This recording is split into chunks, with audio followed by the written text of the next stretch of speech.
Hi, welcome back to my channel. Today, I'm going to teach you how to do the broadsword cutting.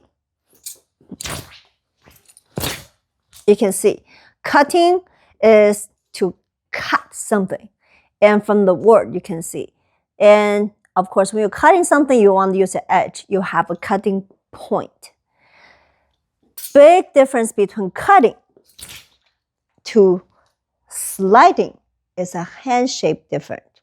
When you do cutting, you want developing that cutting point using the most force to developing for that specific distance. Right now, I'm saving from the 45 up to 45 down, from my left to right side. And I'm holding my sword against the handle so I can fully connect with my sword and use my wrist going tail up first. The reason why you tail up is because you have more room for that cutting down. You see that? Tail up, cutting down. Same thing. Hold it and cut. Yeah, from the slow motion, I'll give you big X. Draw on a big X in front of you. Big X. And once you have that imagination X shape and start practicing the handle, how to hold the shape of the broadsword, making that as your cutting point.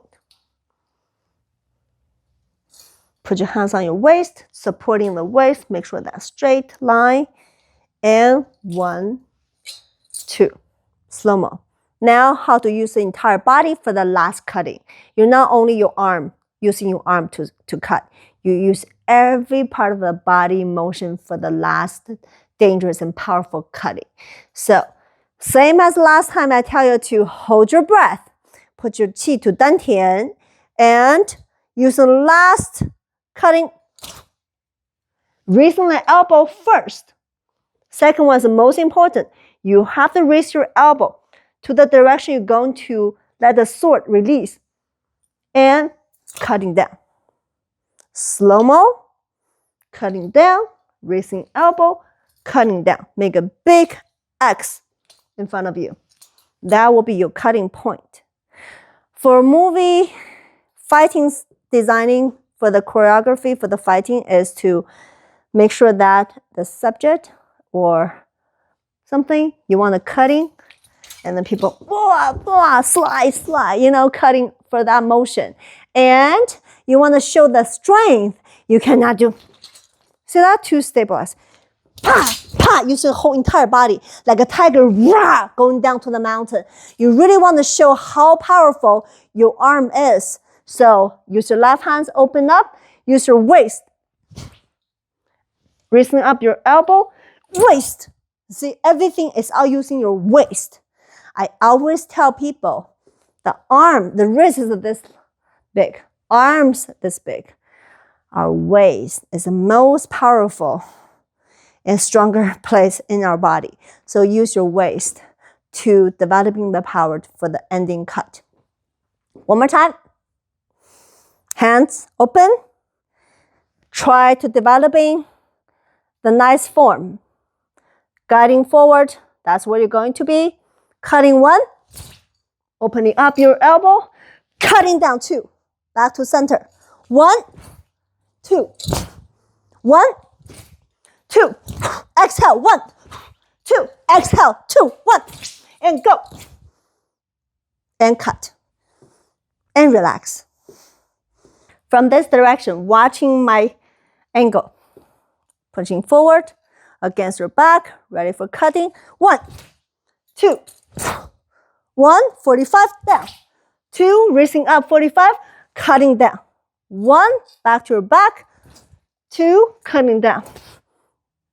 All right, fast motion and ready to follow me. And 1, 2, 1, 2, keep going. And cut. Now from behind, take a look at the line. Stabilize your leg. Make sure that your body is keeping the center. You do not lose your center. Raising up your arm, 45. Cutting down, slide, 45.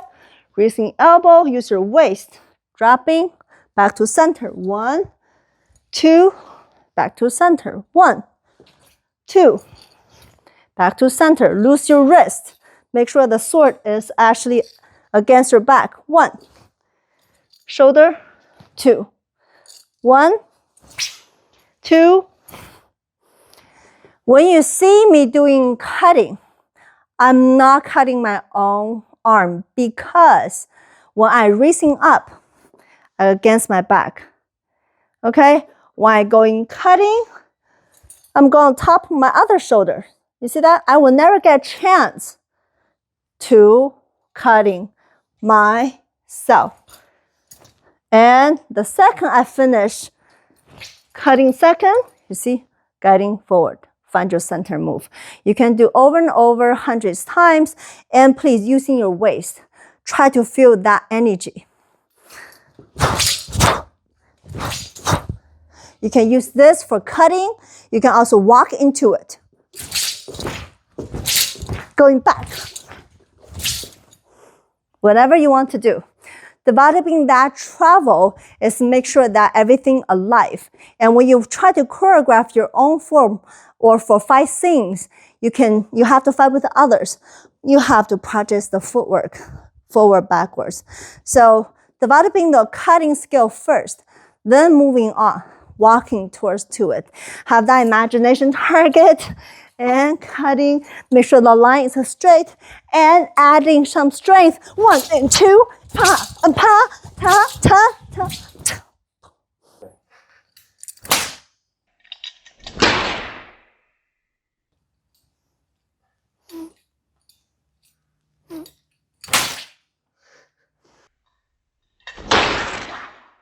Earlier, we introduced our cutting by one hand.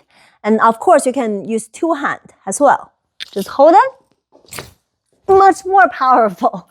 Double hands is absolutely more powerful because you're not using one arm, you're using two arms and using your core, using the whole entire body motion to get in the last cutting. You see that? My shoulder. And even though I'm cutting using both hands, I'm still holding my center. My eye line is still going forward. I'm not turning my head going around. I'm using my entire body to stabilize my center move. Elbow, you see cutting.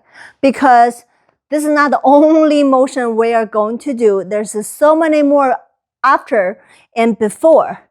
And so let's put everything together and take a look. That is a cutting movement. Single hand, double hand, motions, left and right. And if you can you can put everything we've been teaching before. Wrapping the head motion, thrusting motion into the cutting motion. Let's try it.